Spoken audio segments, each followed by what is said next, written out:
Hi everyone, my name is Scott Marley and I want to talk to you today about a recent discovery in physics that I think is quite exciting, and that's the discovery in 2015 of gravitational waves. So we're going to talk a little bit about what that means for astronomy and also some of the technology that enabled these things to be discovered in the first place. Now, for most of human history, we've only been able to observe the night sky with our eyes. So we could see the moon, we could see the stars, we could see some of the closer planets. That changed a little bit in the early 1600s when Galileo was one of the first people to use a telescope, and he discovered that the moons of Jupiter, and he discovered the phases of Venus as well. And both of these things were actually evidence that the Earth is not at the centre of the solar system. It is in fact the Sun, and we actually orbit around the Sun. That was quite an unpopular idea at the time, and Galileo actually ended up under house arrest for the rest of his life for suggesting this. Skipping forwards quite a bit, in 1932, we discovered the first radio missions from space. Now, this telescope behind me here is actually the Arecibo radio telescope, which is in Puerto Rico. This was opened in 1963, and until recently, this was the biggest radio telescope in the world. There's now a bigger one in China with, I think, a 500-meter dish, so much, much bigger. We need to use large instruments like this because radio waves have a much, much longer wavelength than visible light. And the longer the wavelength is, the bigger the instrument has to be to actually observe that phenomena. So if we were to look at a picture of the night sky with our eyes, we might see something like this. So this is called Hercules A. It's a massive radio galaxy. It's about 1,000 times more massive than the Milky Way, so it really is quite enormous. And it actually has a central black hole of about 4 billion solar masses. We have a supermassive black hole in the Milky Way as well. This one's much, much bigger. Our central black hole in the Milky Way is about 200 million solar masses compared to 4 billion solar masses in this galaxy. If we were to look at the same object, but in the radio part of the spectrum, we actually see something like this. And what you're seeing there is these jets of radio waves being given out by that supermassive black hole in the middle of the galaxy. Moving forwards a little bit further, we have the Hubble Space Telescope. Now, this was launched in 1990, and Hubble can actually see in visible and in infrared as well. It can see a little bit in ultraviolet too. Now, this is actually pretty useful, being able to see in both visible and infrared, because we can compare pictures from galaxies. So this is a picture of M31, which is the Andromeda Galaxy. And if you look carefully here, you can see that in the top visible image, there are sort of dust patches that go around the galaxy. These are actually formed where stars are being born, so where brand new stars are being made. Now, this dust actually blocks visible light. So what that means is we can't see the star formation happening behind the dust. But if you look at the infrared image below, you can see the darker areas actually correspond, on the visible image, correspond to the brighter areas on the infrared image. And that's because infrared light can penetrate these dust clouds. And that means we can see these new stars forming inside the galaxy. Moving through the spectrum a little bit further, this is Chandra, and this is an X-ray telescope. This was launched in 1999, and it's pretty big. It's actually very difficult to focus X-rays. X-rays have this nasty habit of going through everything. They don't get bent by lenses, for example. So this has to be very long. It's about the length of a bus. And that length is used to gradually coax the X-rays to a focal point. Again, if we have a look at a picture of the sky, this is what you might see with your eyes. And this is what you would see if you look at the same part of the sky with the Chandra X-ray telescope. What you're seeing here is the Tycho supernova remnant. So this is a star that exploded in 1572. And you're actually seeing two different wavelengths here. So the red part is what we call soft X-rays. So they're slightly less energetic X-rays. And that's the expanding cloud of debris. The blue cloud you can see here are called hard X-rays, so higher energy X-rays. And this is the shock wave of the expanding debris cloud actually hitting the interstellar medium. Going even further through the spectrum, we get to things like Fermi. And Fermi is a gamma ray telescope, so it works in the gamma ray part of the electromagnetic spectrum. And what Fermi's doing at the moment is it's looking at some supernova explosions. Now, scientists have detected some very high energy cosmic rays coming from space, and it's possible that the origin of those cosmic rays are supernova explosions. You can see here, so the orange line across the middle of this is the plane of our galaxy, and you can see some little zoomed in versions there of some supernova explosions taken in the gamma ray part of the spectrum. So what all of these things have in common is that they're all part of the electromagnetic spectrum. We can see the Whirlpool galaxy there, from radio waves all the way up through to X-rays, and you can see that it looks slightly different in each part of the spectrum. And that's useful because each part of the spectrum tells us something different about the galaxy. So let's move away from the electromagnetic spectrum and onto gravitational waves. So to understand how they work, we need to think about Einstein's theory of relativity, which was published in 1916. Very roughly, this can be described, Archibald Wheeler came up with this really good description. He said, roughly, space tells matter how to move, and matter tells space how to curve. So you can imagine space as a giant sort of rubber sheet, and if you put a massive object in the middle of that sheet, you're going to distort the shape of the sheet. You can see that on the picture behind me there.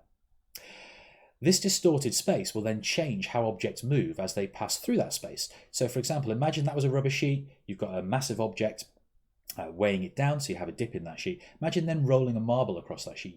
You would change the direction of the marble. The marble might in fact end up spiraling around, and that's basically how we think orbits actually work.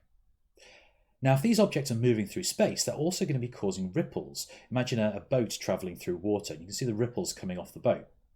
And in Einstein's theory of 1916, he actually predicted that these ripples would be being produced in space.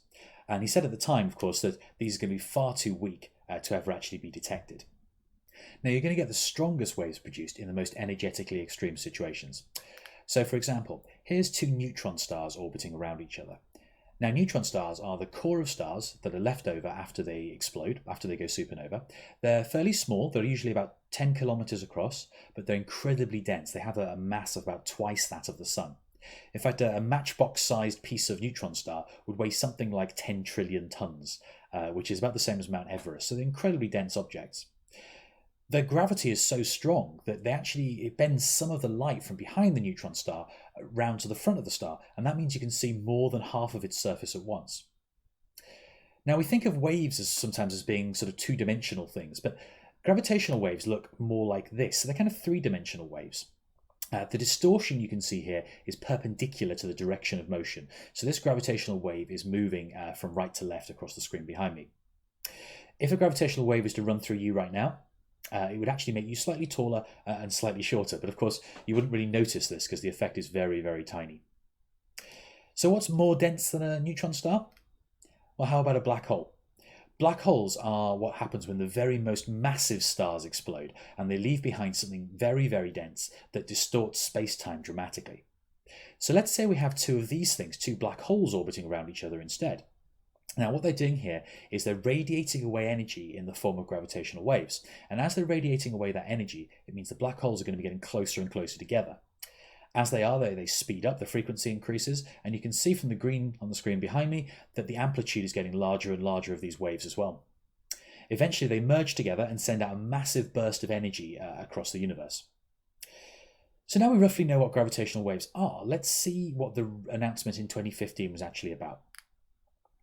So here we have two black holes orbiting around each other, and the gravitational field is so strong that it's distorting the light coming from behind the black holes. That's why we can see that sort of strange effect. And this was happening maybe about 1 billion years ago, a very long way away, about 1 billion light years away across the universe.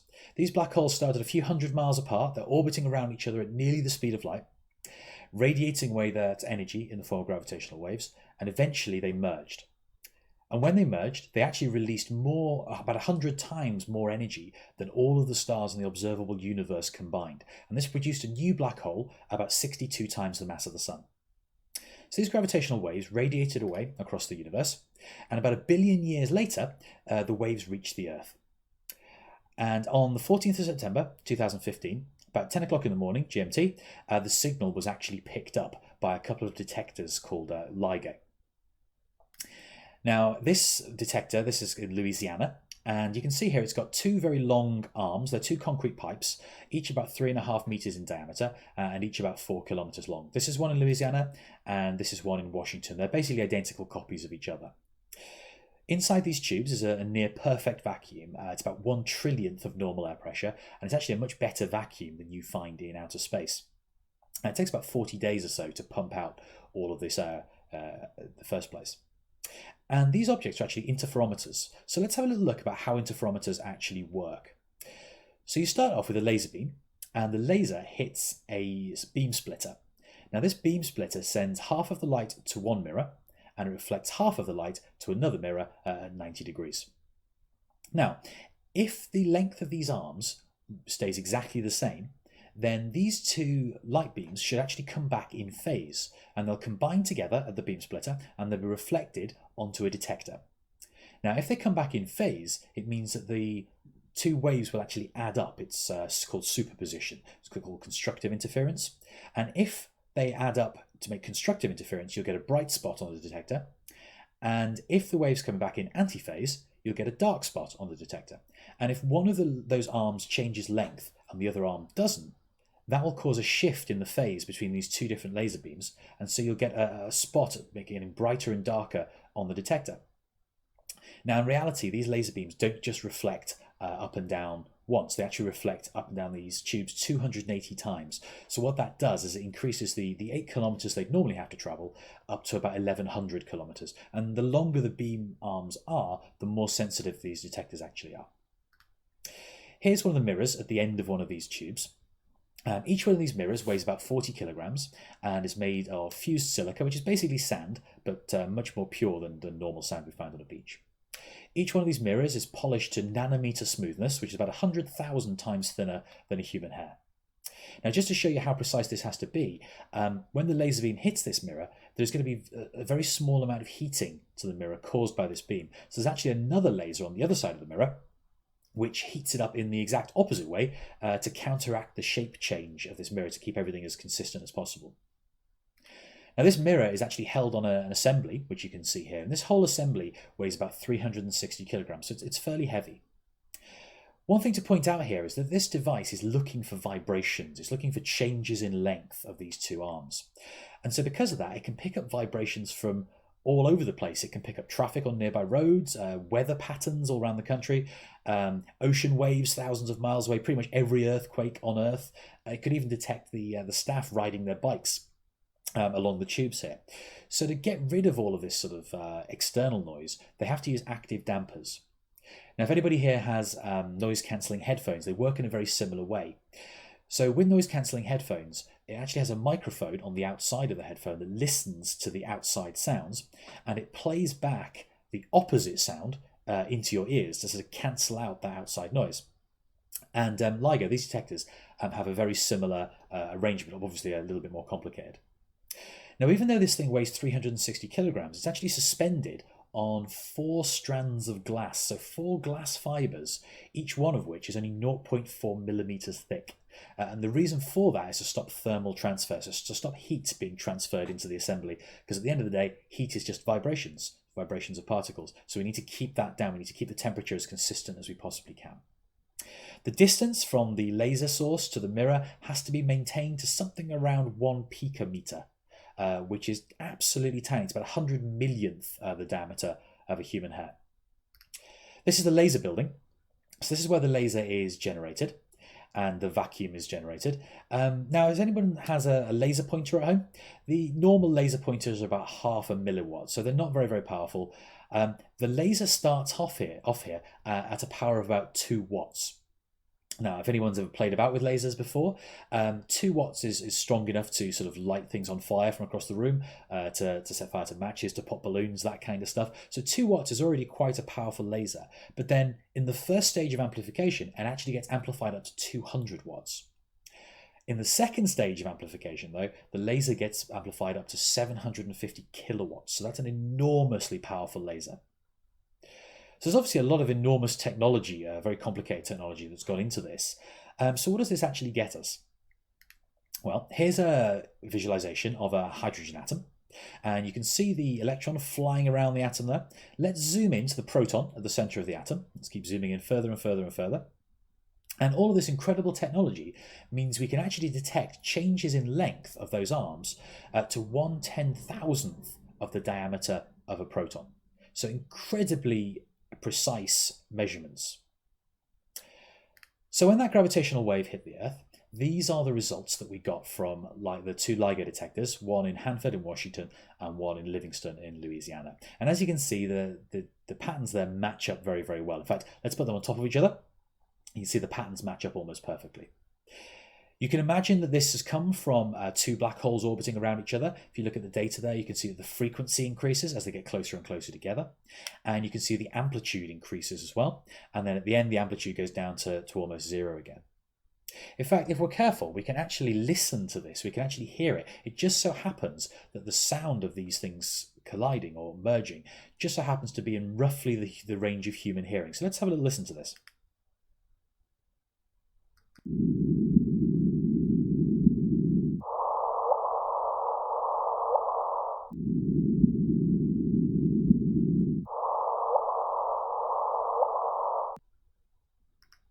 So it's not quite as impressive as you might imagine. That's the sound of two black holes colliding a billion years ago, a billion light years across the universe, and it kind of goes whoop. But it just happens to be in the range that we can hear. Now, another reason why we need two of these detectors is because of the spacing of these things. So these detectors are about 3,000 kilometers apart. You can see one in Washington and one in Louisiana.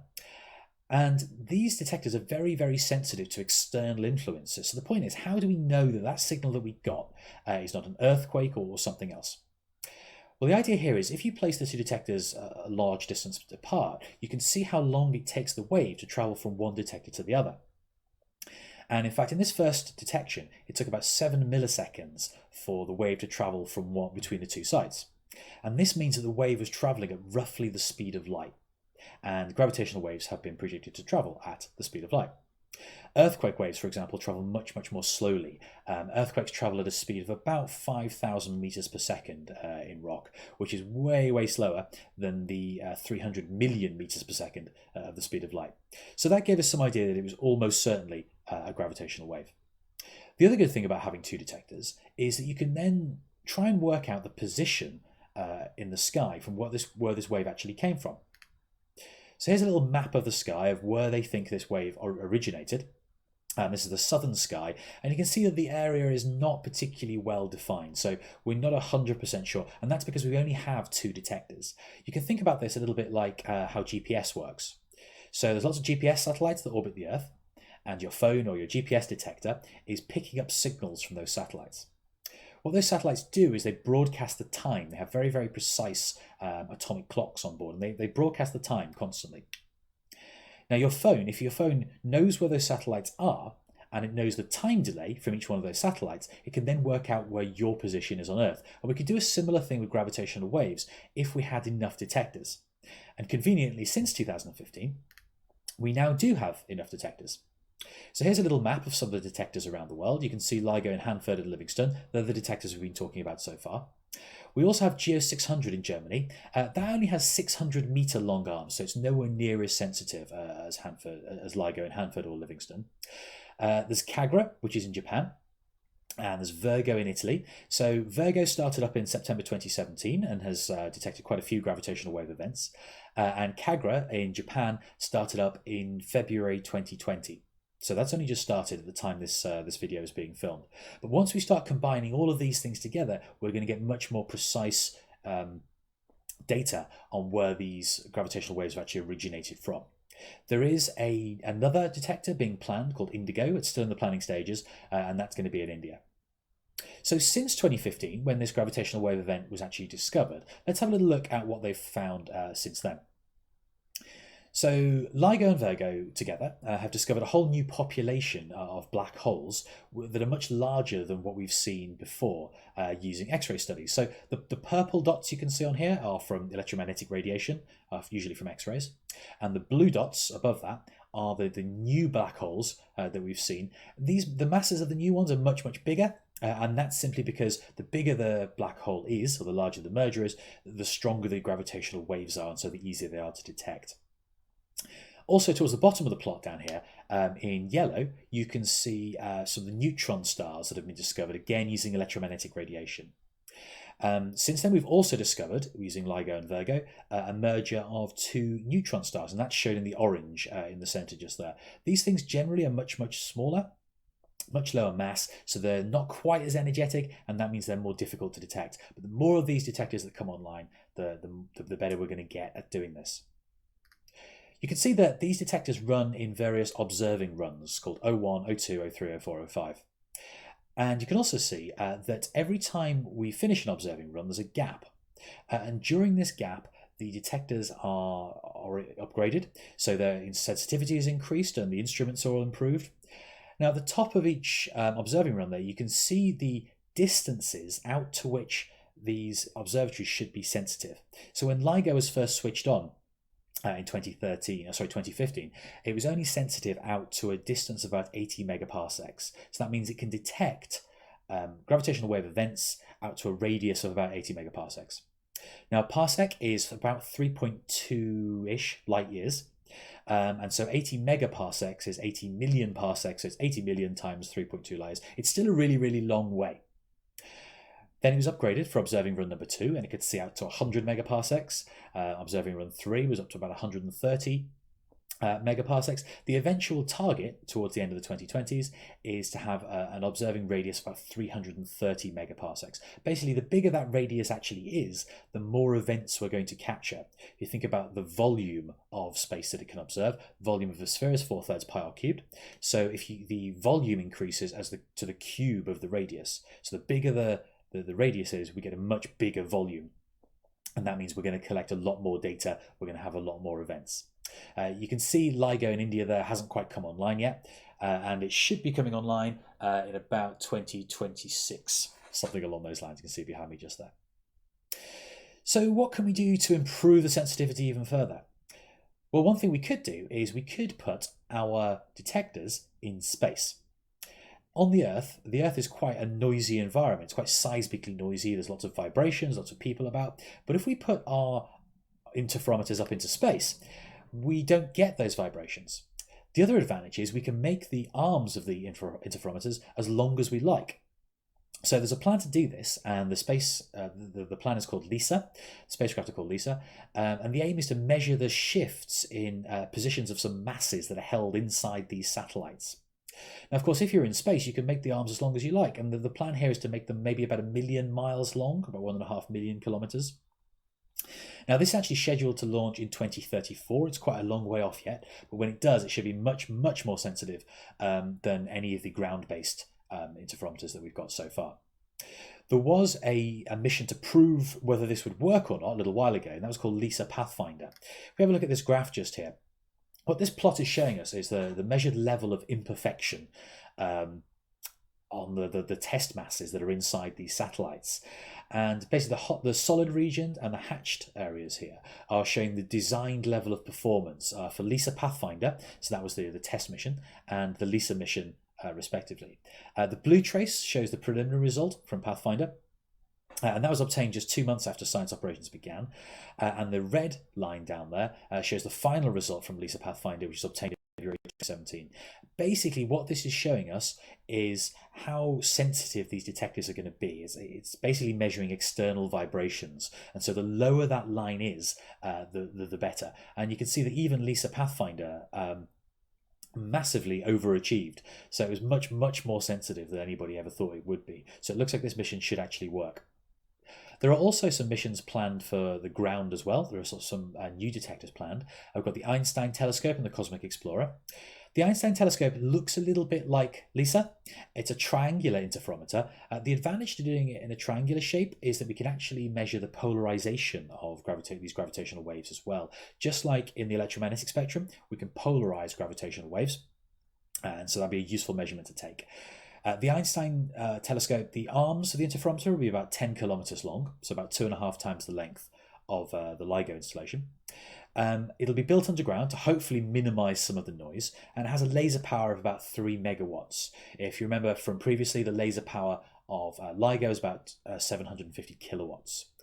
The idea is to start construction on both of these things in the 2020s, late 2020s probably, with first science in the mid-2030s.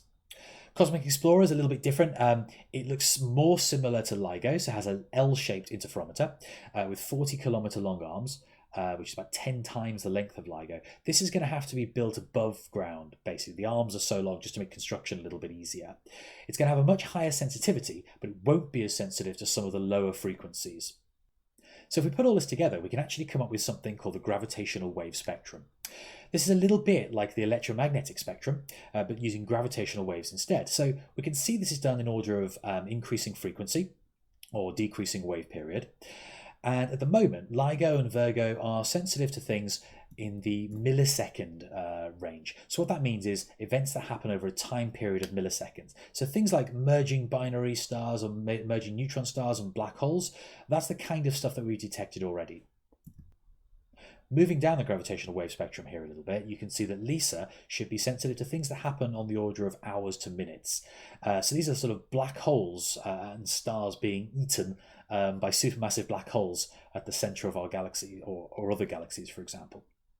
If we go all the way to the other end of the spectrum, we're then looking at wave periods on the order of the age of the universe, so incredibly long wave periods. That's a frequency of about 10 to the minus 16 hertz.